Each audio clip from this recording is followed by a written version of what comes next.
In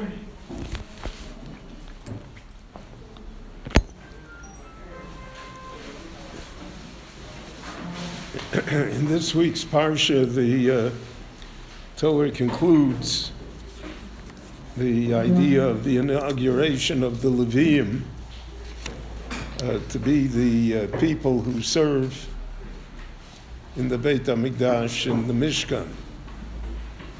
And the Torah says, "V'hoyu li ha-Leviim." The Leviim belong to me. So it's interesting that when it comes to the Kohanim, who are part of Shevet Levi, there we have a discussion in the Talmud whether the Kohanim are Shluchei de Rachmana or Shluchei de Dan, whether or not the Kohanim are, so to speak, God's agents on earth, or whether they are our agents to deal, so to speak, with the holiness when we can't do it ourselves. And the Gemara's conclusion is that even though it's one of the two, it's really both together. They serve this double purpose, the Kohanim, that they're God's agents, and we say that v'somu hashmi al b'nei Yisrael, v'ani avorchem, the Kohanim bless us. They bless us in the name kaviyachol of God. They're the agent. And on the other hand, we use the Kohanim for redemption, for other tasks, where they become our agents to fulfill the will of the Torah and to fulfill the mitzvahs. When it comes to the Leviim, though, there is no such discussion. The Leviim, it says specifically, "V'hoyu li ha-Leviim." The Leviim belong to God. And the Leviim, throughout Jewish history, were zealous in preserving their tradition of being from Bnei Levi. We know all the last names, for instance, Levin, Levitan, Levi, Levitas. Wherever Jews went, the Leviim tried to keep their identity as being a Levi. Because, so that's even though for this longest period of time there was no Mishkan, and there was no Mikdash, and there was no special role for the Leviim, but nevertheless, both the people of Israel and the Leviim themselves made every effort to preserve the identity of the Leviim and who they are. So the Leviim, being that special section, so first of all, the question that all the Meforshim raise is that the Shevet Levi, the Leviim, were very small in number. Only 22,000. And in fact, when it came to redeem the firstborn, the Leviim took the place of the Bechor. So there were more Bechorim than there were Leviim. So why were the Leviim so few in number? All the other tribes are from 35 to 50,000 people. They're half the number. So there are positive reasons advanced and other reasons advanced as well. One of the reasons that's mentioned is that the Leviim somehow were not enslaved in Egypt. That even in Egypt, the Jewish people recognized that the Bnei Levi were the carriers of the tradition. They were the ones that represented the Ovos and Yosef. And therefore, that somehow they were exempt from the work of the slaves. So in the Torah it says, "V'chasher ya'anu oso kein irbe v'chein yifrotz," that because they were so tortured, enslaved, so the Lord blessed them that they became so numerous. The Gemara says, the women gave birth to sextuplets. And that's how from the 70 that came down to Egypt, we ended up having millions. But the Bnei Levi, since they were not enslaved, they did not have that blessing. And therefore, that's why they were so small in number. Others say that it was a result of what Yaakov Avinu said. Yaakov Avinu chastised the Bnei Levi. He chastised Levi. Klei chomas mecheroseim besolam al tovo nafshi bekolam al teichat kvodi. I don't want to be part of them because of what they did to the city of Shechem. And so the disapproval of their father Yaakov had consequences. And the consequences reflected itself in the fact that they were relatively few in number. Nevertheless, they were the civil servants, if we can use that word, for Klal Yisrael. There were 24 separate families of the Leviim. Each of the families worked in the temple. So they all worked at least 2 shifts.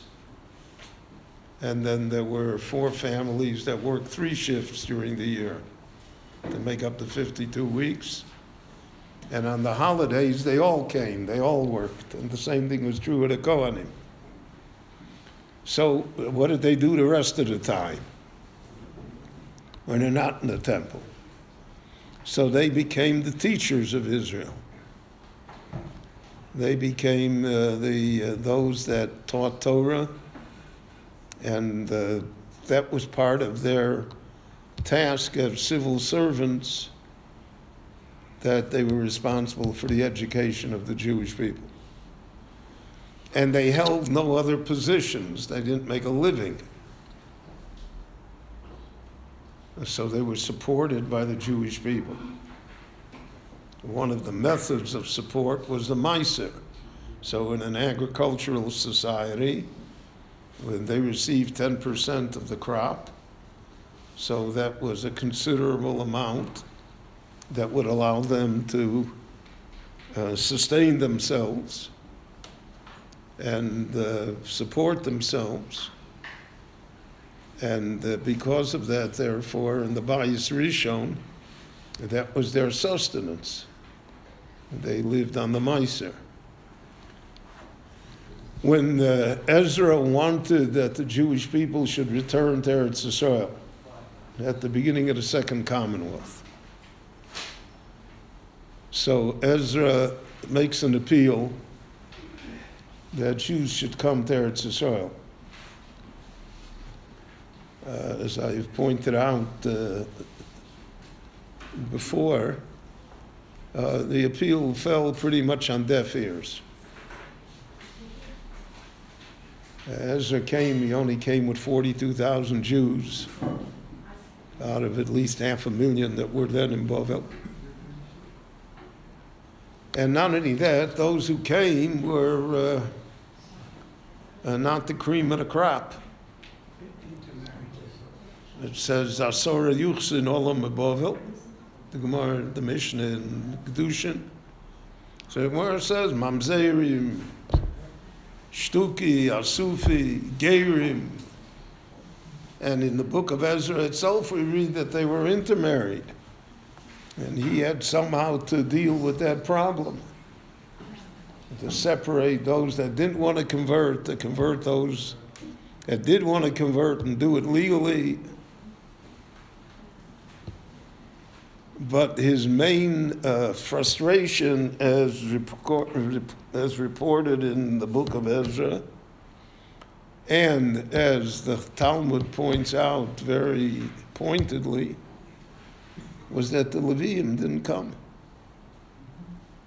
He's trying to rebuild the temple, and the Leviim, whose task it is to serve in the temple, to be the civil service for the Beit HaMikdash, they didn't come.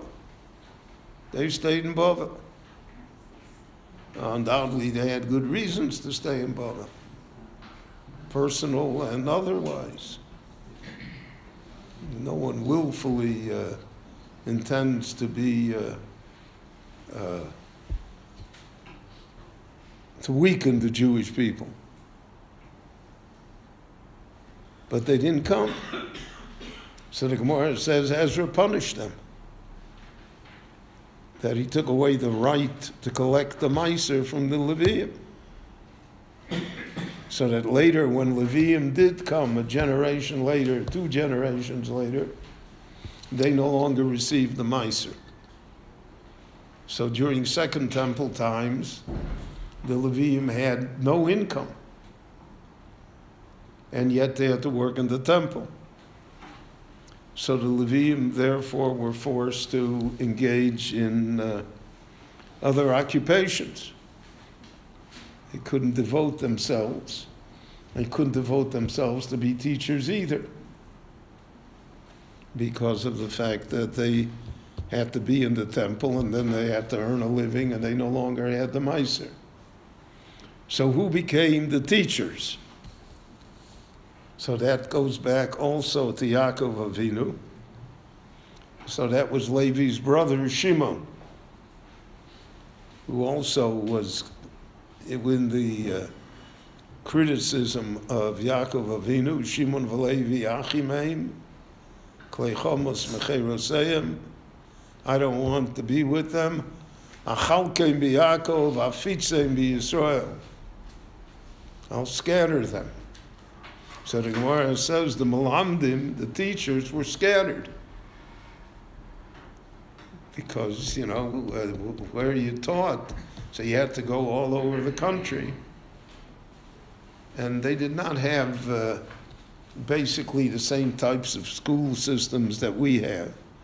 We have them on a much more organized fashion. Whether that's better or not, I don't know, but that's what we have.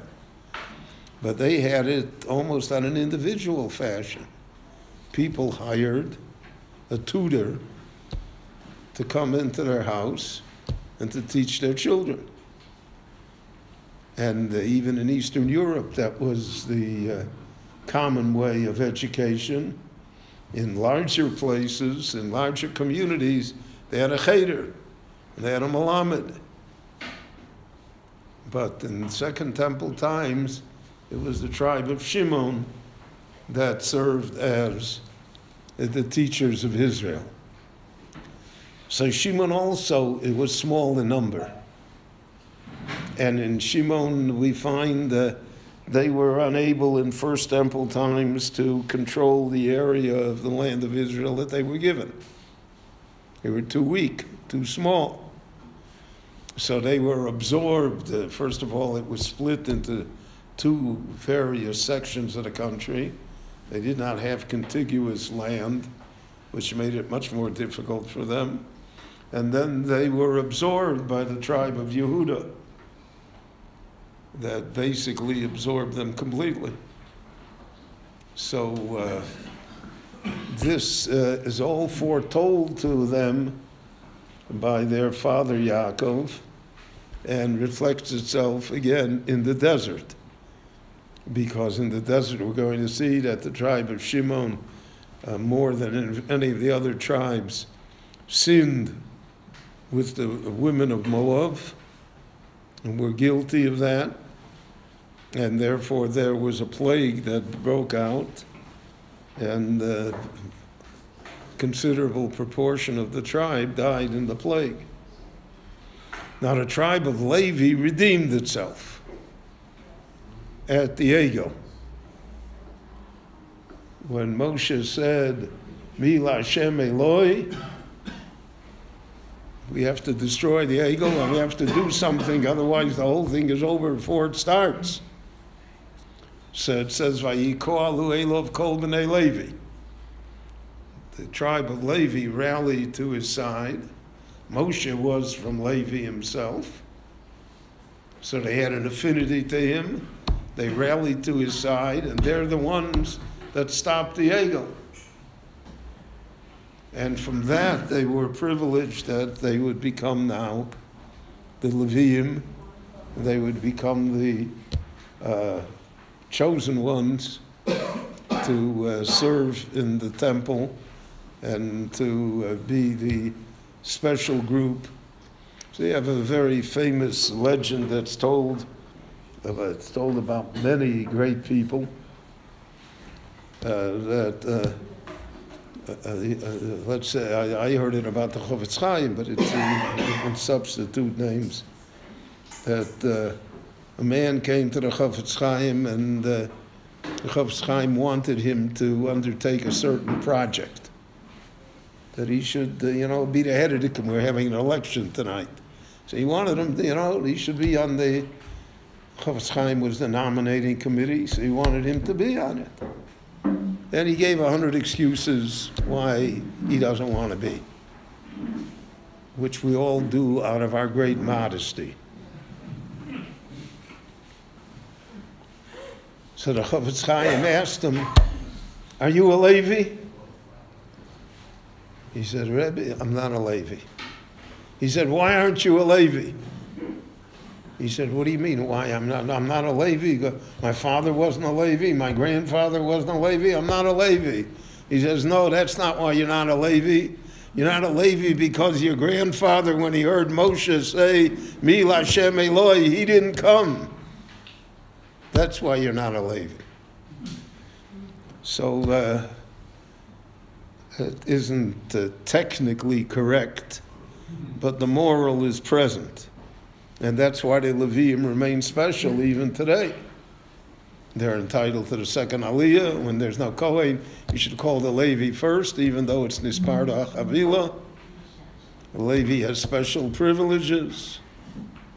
And the Leviim guarded that throughout Jewish history, and even today, because they're Zoche, that the Torah should say about them, V'hoyu li ha-Leviim. Rabbi Chananya ben Akash Omer Rotz HaKadosh Baruch Hu L'Zakos Es Yisrael V'ficha Chirbo Lahem Torah Mitzvos Shneimar L'noi Chavei Tzaman Tzidko Yagdil Torah V'Yadir.